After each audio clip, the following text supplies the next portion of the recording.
Madinah bersama Abu Bakar. Maka tersebarlah Islam dari kota Madinah. Kemudian pada umur 62 tahun Nabi Shallallahu Alaihi Wasallam melaksanakan ibadah haji, dan Nabi Shallallahu Alaihi Wasallam haji hanya sekali dalam seumur hidup beliau. Dan pada tahun 63 Nabi Shallallahu Alaihi Wasallam ini merupakan karya ilmiah inovatif yang mencakup peristiwa-peristiwa terpenting dalam kehidupan Nabi Shallallahu Alaihi Wasallam yang mulia. Karena melalui program ini, dalam beberapa menit Anda dapat mengenal masa-masa terpenting dalam sejarah Nabi Shallallahu Alaihi Wasallam yang disusun sesuai urutan tahun, dimulai dari tahun kelahirannya Shallallahu Alaihi Wasallam sampai tahun wafatnya Shallallahu Alaihi Wasallam. Sekarang kita menuju pengalaman seru dan pertunjukan kreatif di stan. Seakan engkau bersama Nabi Shallallahu Alaihi Wasallam di Mekah Al-Mukarramah. Silahkan sebelah sini, ini adalah paket sejarah dan paket tentang Mekah. Silahkan berdiri di atas lampu motor ini, di sebelah sana dulu.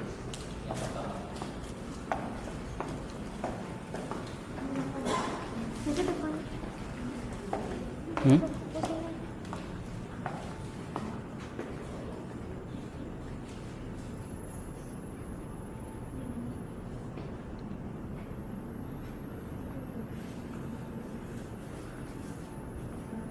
Mekah mana Mekah? Apa? Ka'bah mana Ka'bah?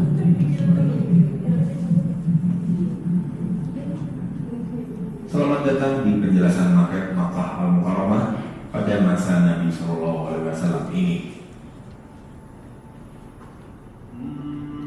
Makkah Al-Mukarramah adalah inti pusat alam semesta, inti bumi dan negeri pilihan. Di bumi ini terdapat Ka'bah yang mulia. Ia adalah rumah Allah yang suci, yang pondasi-pondasinya didirikan oleh Ibrahim alaihissalam. Diriwayatkan bahwa ia sejajar dengan Baitul Ma'mur, tempat tawaf para malaikat alaihissalam di langit. Adapun tempat ini, ia adalah sumber Zam-Zam yang dialirkan oleh Allah Subhanahu wa taala untuk Hajar radhiyallahu anha dan putranya Ismail alaihissalam. Dan di sini makam Ibrahim alaihissalam, yaitu batu tempat pijakan kaki Ibrahim alaihissalam saat mengangkat batu Ka'bah yang mulia, dan Ismail alaihissalam membantunya dengan memberikan batu itu kepada Ibrahim alaihissalam. Dan ini adalah hijr Ismail alaihissalam yang ada di antara rukun atau sujud Syami dan rukun Gharbi atau Yamani. Ia adalah bagian dari Ka'bah yang mulia, dan ini adalah Bukit Sofa, tempat memulai sa'i dalam manasik umrah. Sedang bukit lainnya yang di sebelahnya adalah Bukit Marwah. Di antara dua bukit inilah Hajar radhiyallahu anha berlari-lari kecil untuk mencari air. Cuman kecil. Dan ini adalah rumah Abdullah bin Abdul Muttalib, tempat kelahiran Nabi Shallallahu Alaihi Wasallam. Dan di dekat Bukit Marwah, kita dapat melihat rumah istri pertama Rasulullah Shallallahu Alaihi Wasallam, yaitu rumah Ummul Mukminin Khadijah binti Khuwailid radhiyallahu anha, perempuan pertama dalam Islam.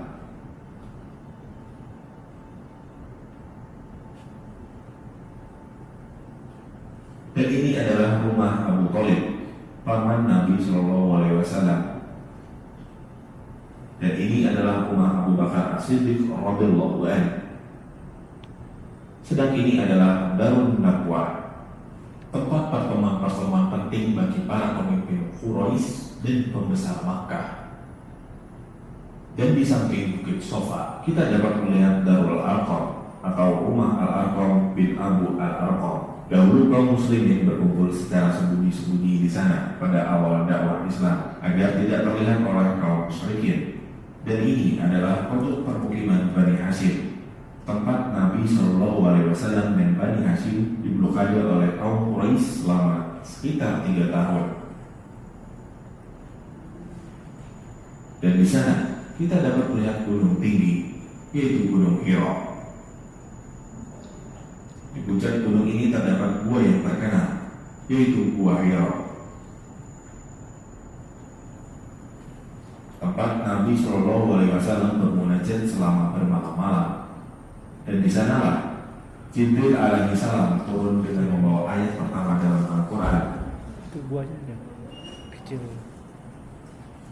yaitu bacalah dengan menyebut nama Tuhanmu yang menciptakan. Dan di sini, di selatan Makkah, terdapat gunung yang agung, yaitu Gunung Saur. Di gunung ini terdapat Gua Saur, tempat Nabi Shallallahu Alaihi Wasallam dan sahabat beliau Abu Bakar As-Siddiq radhiyallahu an bersembunyi selama 3 hari. Lalu keduanya berangkat menuju utara ke arah Madinah Al-Munawwarah.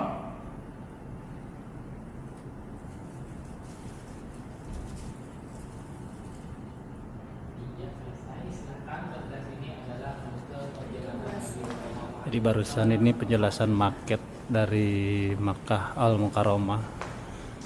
Dari sini kita lihat posisi Ka'bah dan Safa Marwah, terus rumah dari pamannya.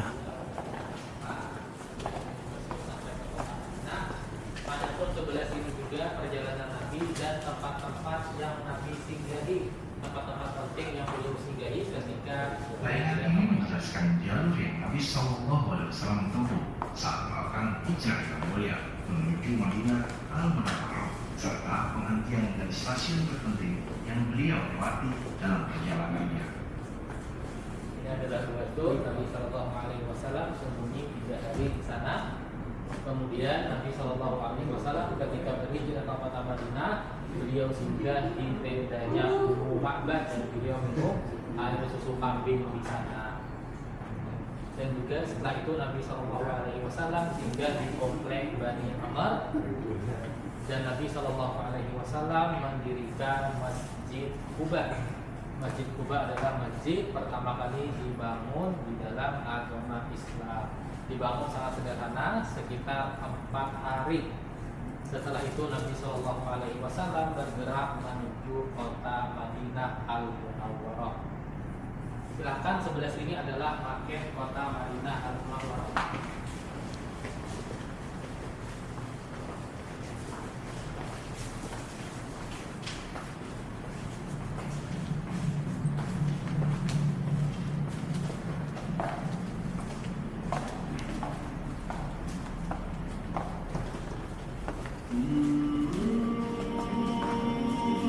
Kita berpindah menuju ke masa Nabi Shallallahu Alaihi Wasallam melalui perjalanan yang diberkati.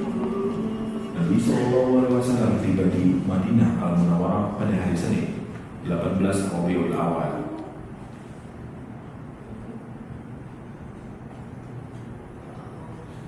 Beliau singgah di sini di perkampungan Bani Amr bin Auf di Quba.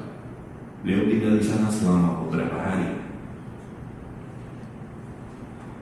Kemudian beliau membangun masjid ini, Masjid Quba, masjid pertama dalam Islam.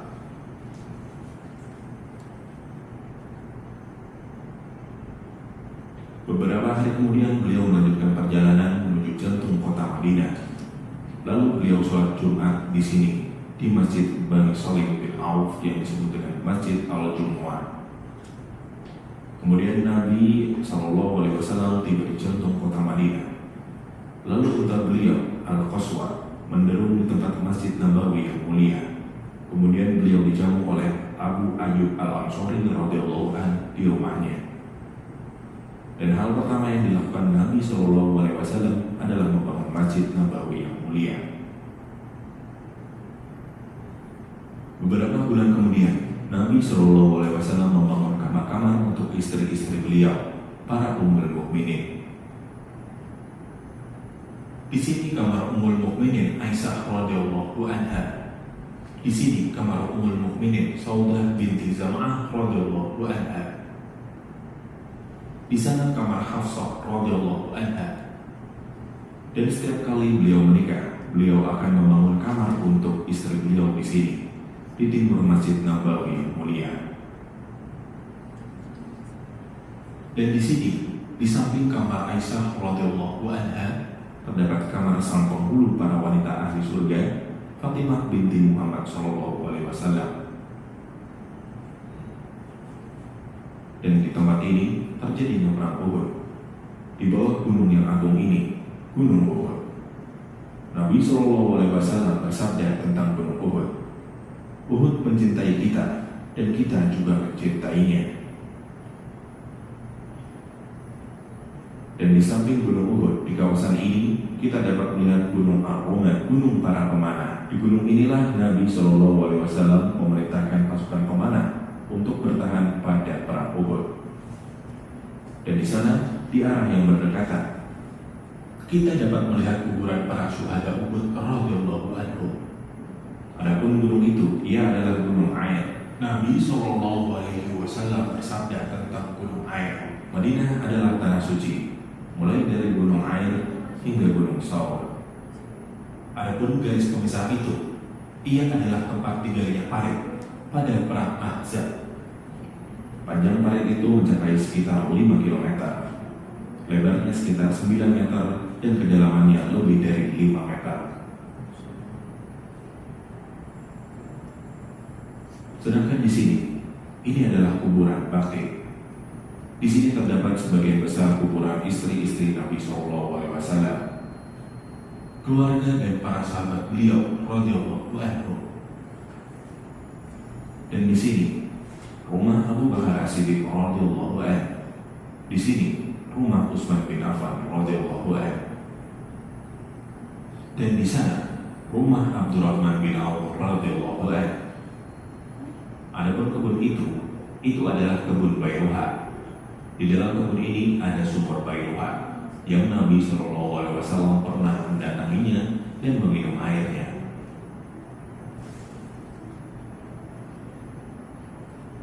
Sedangkan tempat ini, ia adalah Sakifah Bani Sa'idah, tempat pertemuan para pembesar sahabat radhiyallahu anhu untuk bermusyawarah dan memilih khalifah untuk kaum muslimin setelah Nabi SAW wafat.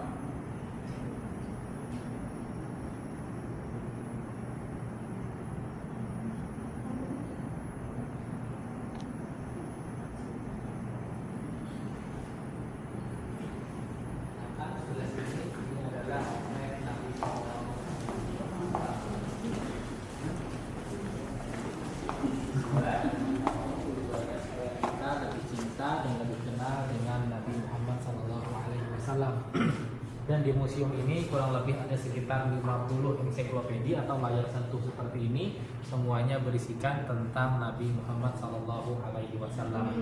Adapun sebelah sini, ini adalah layar yang menjelaskan tentang nama, sifat serta julukan Nabi SAW. Bagaimana kita ketahui Nabi Muhammad disebut dengan Muhammad, disebutkan 3 kali di dalam Al-Quran.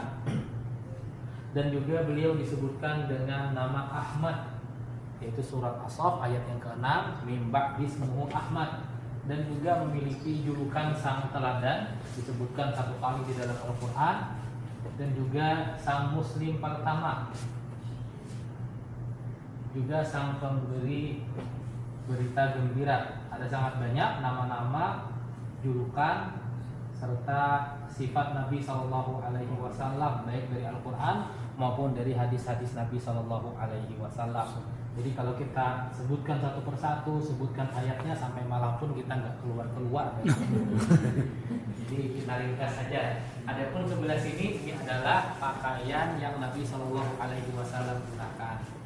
Jadi Nabi SAW pernah memakai pakaian dengan berbagai macam jenisnya, dari berbagai macam negara dan dari macam-macam warna, baik warna merah, hitam, kemudian putih, hijau, dan lain-lain. Akan tetapi ada pakaian yang disukai oleh Nabi SAW. Di antaranya adalah al-hibarah. Hibarah adalah pakaian yang terbuat dari kain katun dan dihiasi. Dan juga Nabi SAW menyukai yang berwarna putih. Pakaian berwarna putih karena hal tersebut lebih bersih dan lebih suci. Sebagaimana hadis, Nabi menyatakan, kenakanlah pakaian putih karena sesungguhnya itu lebih suci dan lebih baik, dan kafanilah orang-orang yang meninggal di antara kalian dengan warna putih. Adapun sebelah sini, layar screen ini menjelaskan tentang makanan dan minuman Nabi Shallallahu Alaihi Wasallam. Ada sangat banyak makanan dan minuman yang pernah Nabi rasakan. Jadi kalau mau mencet tombolnya, mau coba silahkan. Juga kalau mau bertanya dipersilahkan. Ini adalah makanan yang pernah Nabi makan. Ada sangat banyak makanan dan minuman yang pernah beliau icipi. Di antara yang beliau sukai adalah cuka. Tahu ya? Cuka. Iya. Karena dulu makannya roti, maka dicampur dengan cuka. Kata beliau, sebaik-baik lauk adalah cuka. Dan juga Nabi Shallallahu Alaihi Wasallam menyukai sesuatu yang manis dan alami seperti kurma, semangka, dan lain-lain. Dan juga Nabi Shallallahu Alaihi Wasallam menyukai as-sukul. Sukul itu sisa makanan yang menempel dan mengeras di periuk. Biasanya kalau kita masak nasi, itu ada di bawahnya. Iya, kalau biasa Kalimantannya kerak juga sama. Kemudian Nabi Shallallahu Alaihi Wasallam juga pernah memakan al-hais atau al-lahaisa. Ini makanan asli Madinah. Warnanya coklat muda, campuran dari kurma, gandum, dan susu kering. Maka ini adalah makanan asli Madinah. Dan juga Nabi menyukai labu dan lain-lain. Kalau mau coba nekan tombolnya silahkan. Adapun sebelah sini, ini adalah fisik Nabi Shallallahu Alaihi Wasallam. Jadi Nabi Shallallahu Alaihi Wasallam memiliki tubuh yang sempurna. Maka Nabi Shallallahu Alaihi Wasallam beliau berkulit putih, dan putihnya kalau marah ataupun malu kemerah-merahan. Adapun tubuh beliau tidak terlalu gemuk, tidak juga terlalu kurus, tingginya juga tidak terlalu tinggi, tidak terlalu rendah. Cuman kalau menurut kita termasuk tinggi, karena kata para ulama kurang lebih sekitar 180 cm. Tinggi ya, lumayan. Dan juga Nabi Shallallahu Alaihi Wasallam berambut hitam, dan rambut beliau panjang, tidak lurus tapi bergelombang sampai ke bahu. Bahkan ketika Nabi Shallallahu Alaihi Wasallam meninggal dunia, uban beliau kurang lebih sekitar 17 helai saja. Nabi Shallallahu Alaihi Wasallam alisnya tebal, kemudian tajam, pupil mata beliau hitam, bulu matanya lentik, dan juga hidung beliau mancung, bibir beliau tebal, gigi tersusun rapi, pundak beliau tegap lebar, kemudian tangan beliau kokoh. Di pundak Nabi Shallallahu Alaihi Wasallam ada sebuah cincin tanda kenabian seperti telur merpati. Dan juga kaki Nabi Shallallahu Alaihi Wasallam sangat kokoh ketika beliau berjalan, seakan-akan turun dari bukit. Dan juga telapak Nabi Shallallahu Alaihi Wasallam tidak ada rongganya, jadi semuanya menempel. Ya, kalau mau coba mau nekan silahkan. Kita cuma dikasih waktu itu 1 jam. Cuma nanti ada setiap layar screen ini disediakan buku. Jadi buku museum tidak mengambil buku, hanya mengambil kos cetak. Iya, diterjemahkan ke 10 bahasa, salah satunya bahasa Indonesia.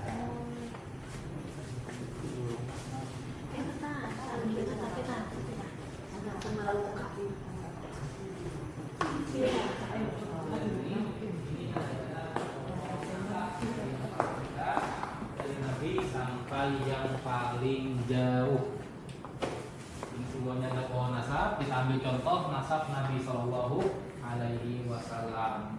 Maka kita ketahui nama beliau adalah Muhammad, ayah beliau Abdullah, kakek beliau Abdul Muttalib bin Hashim bin Abdul Manaf bin Qusay bin Kilab bin Murrah bin Ka'ab bin Lu'ay bin Walid bin Fihir bin Malik bin Nazar bin Kinanah bin Khuzaimah bin Mudrikah bin Ilyas bin Mudar bin Nizar bin Ma'ad bin Adnan. Adnan ayahnya adalah Nabi Ismail alaihissalam, sampai kepada Nabi Ismail dan Nabi Ibrahim.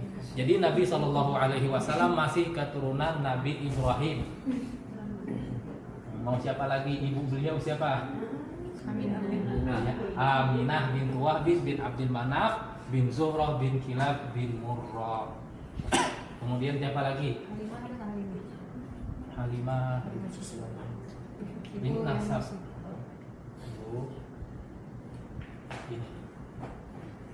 Ini yang pernah menyusui Nabi Shallallahu Alaihi Wasallam. Pertama ibu beliau, kemudian Halimah Sa'diyah, kemudian wanita dari Bani Sa'ad, kemudian Suwaibah Maula Abi Lahab, kemudian ada 3 wanita dari Bani Sulaim. Kemudian siapa lagi? Anak beliau, anak laki-laki ada berapa? Jadi Nabi memiliki 3 anak laki-laki, tapi meninggal semua ketika masih kecil, yaitu Qasim, Abdullah, dan Ibrahim. Makanya Nabi Muhammad dipanggil dengan Abul Qasim. Adapun anak perempuannya ada 4, yaitu Ruqayyah, Zainab, Ummu Kulsum, dan Fatimah. Semuanya meninggal dunia, tidak ada yang tersisa kecuali Fatimah radhiyallahu anha. Oleh karenanya keturunan Nabi semuanya berasal dari Fatimah. Maka ini adalah nasab Nabi dari yang paling dekat sampai dengan yang paling jauh. Kalau mau nyoba tekan silahkan. Adapun sebelah sini, ini adalah keutamaan Nabi, keutamaan nasab beliau sallallahu alaihi wasallam. Di antaranya adalah keutamaan Nabi sallallahu alaihi wasallam telah kita sampaikan, beliau disebutkan 3 kali dengan nama Muhammad dan 1 kali dengan sebutan Ahmad. Ini juga menjelaskan tentang keutamaan nasab beliau. Allah Subhanahu wa taala memilih nabi dari Bani Ismail. Bahkan pada hari kiamat seluruh nasab terputus kecuali nasab Nabi sallallahu alaihi wasallam. Ini hadis yang menjelaskan hal tersebut. Dan juga manusia itu mengikuti orang Quraisy, Muslim mengikuti juga orang-orang Quraisy. Dan juga para pemimpin dari bangsa Quraisy. Ini hadis yang menjelaskan hal tersebut. Silahkan kalau mau nyoba. Ya, ada itu kan Habib katanya turunan dari Rasul gimana? saya nggak tahu kali itu. Cuman keluarga Nabi tidak harus dari Nabi, bisa dari paman beliau. Itu Ahlul Bait, keluarga Nabi Sallallahu Alaihi Wasallam. Silakan di sini. Ini adalah tentang manusia dan anak-anak.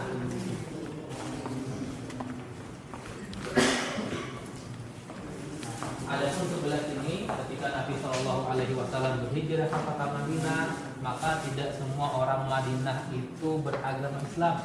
Ada orang-orang Yahudi, ada orang-orang musyrikin, ada orang-orang Nasrani. Sampai sekarang, sampai sekarang Nasrani semuanya. Ya, dulu. Tapi kan ini bisa sampai sekarang pun hak-hak non Muslim pun tetap ada.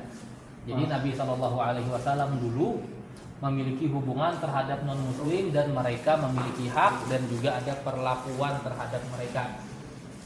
Ya, pertama kita harus tahu pengingatan bahwasanya Allah itu memuliakan manusia itu makhluk yang sempurna, dan juga kita dilarang untuk menghancurkan tempat ibadah, pertapaan dan gereja-gereja mereka. Dan juga tidak boleh membunuh utusan dan perwakilan meskipun mereka dari kelompok yang diperangi. Dan juga ketika berperang tidak boleh membunuh anak-anak dan perempuan. Ini hadis yang menjelaskan hal tersebut. Jadi museum ini semuanya informasi-informasi yang ada di sini bersandarkan dari Al-Qur'an dan hadis-hadis Nabi Shallallahu Alaihi Wasallam, sehingga seluruh maklumat dan informasi yang ada di sini dapat dipertanggungjawabkan secara ilmiah. Dan juga kita tidak boleh mengkhianati mereka, berdusta, berbohong terhadap mereka tidak diperkenankan. Kalau mau nyoba silahkan. Adapun sebelah sini ini adalah tentang olahraga. Jadi para nabi memiliki tubuh yang kuat, termasuk Nabi Shallallahu Alaihi Wasallam. Ada olahraga, macam-macam olahraga yang dianjurkan oleh Nabi Shallallahu Alaihi Wasallam. Di antaranya adalah berjalan, berlari, berkuda, memanah, dan juga berenang. Padahal dulu nggak ada air, tapi Nabi menyarankan itu. Adapun sebelah sini ini adalah Nabi dan tanah air. Kita juga dianjurkan untuk mencintai tanah air itu sendiri. Kalau Nabi berenang di mana Nabi? Belajar berenangnya. Laut Merah. Cuman beliau menganjurkan untuk berenang. Itu menunjukkan Nabi Shallallahu Alaihi Wasallam Nabi seluruh alam, bukan orang Arab saja. Terkadang Nabi Shallallahu Alaihi Wasallam menyampaikan hadis dengan sebuah bayangan yang para sahabat itu tidak bisa membayangkan sebenarnya. Kata beliau, coba kalian bayangkan kalau seandainya kita di depan rumah ada sungai jernih mengalir, kita mandi 5 kali sehari di sungai tersebut. Padahal dulu air susah, disuruh membayangkan sungai, mandi 5 kali di sungai tersebut jernih dan bersih. Nggak kebayang. Kira-kira badan kita kotor nggak? Bersih. Kata sahabat bersih. Kata Nabi begitu juga, salat yang 5 waktu dapat menghapuskan dosa-dosa sebagaimana seseorang yang mandi 5 kali sehari. Adapun sebelah sini, ketika Nabi di Madinah, beliau mendirikan sebuah negara. Dan ini adalah sahabat-sahabat atau urusan-urusan yang senantiasa membantu Nabi Shallallahu Alaihi Wasallam.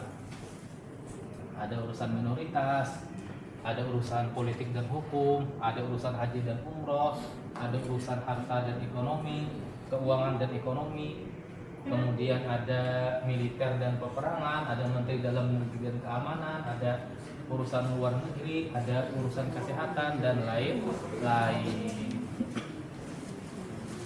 Maka ini adalah semua yang senantiasa membantu Nabi Shallallahu Alaihi Wasallam.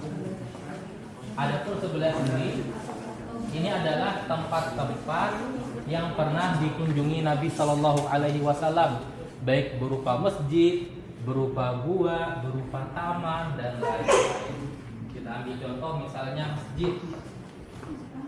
Maka sangat banyak masjid-masjid yang pernah dikunjungi oleh Nabi Shallallahu Alaihi Wasallam. Sangat banyak masjid di Masjid Nabawi, udah ke Madinah ya?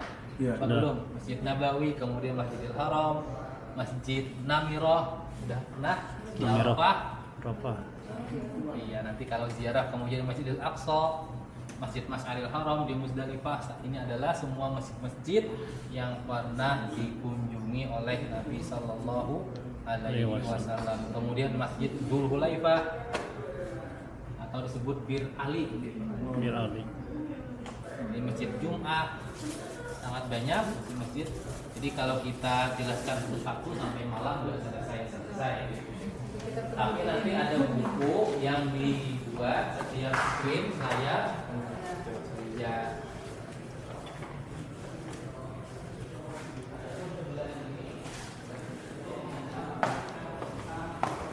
Sumbangsi dan kontribusi perempuan di dalam agama Islam. Jadi perempuan ternyata memiliki sumbangsi dan kontribusi. Di antaranya ada di ahli di bidang ilmu dan fatwa.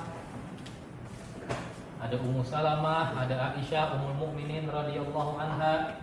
Kemudian ada di bidang pendidikan, istrinya Jabir, Asyifa binti Abdillah, ada Aisyah Ummul Mukminin. Ada juga bidang periwayatan hadis. Banyak perempuan yang meriwayatkan hadis dari Rasulullah Sallallahu Alaihi Wasallam. Di antaranya Asma putri Abu Bakar, kemudian Asma binti Umais, kemudian Ummu Habibah Ummul Mukminin, kemudian Aisyah, ada Ummu Haram binti Milhan, Ummu Salamah, kemudian Ummu Salim binti Milhan, Hafsah Ummul Mukminin, ada Rubaiyah bin Muawid, ada Fatimah putrinya Rasulullah Sallallahu Alaihi Wasallam, dan di bawahnya adalah hadis-hadis yang menjelaskan hal tersebut. Ada juga di bidang ilmu hadis, di bidang fikih ada Asma putri Abu Bakar, ada Zainab binti Abi Salamah, ada Sofia binti Syaibah,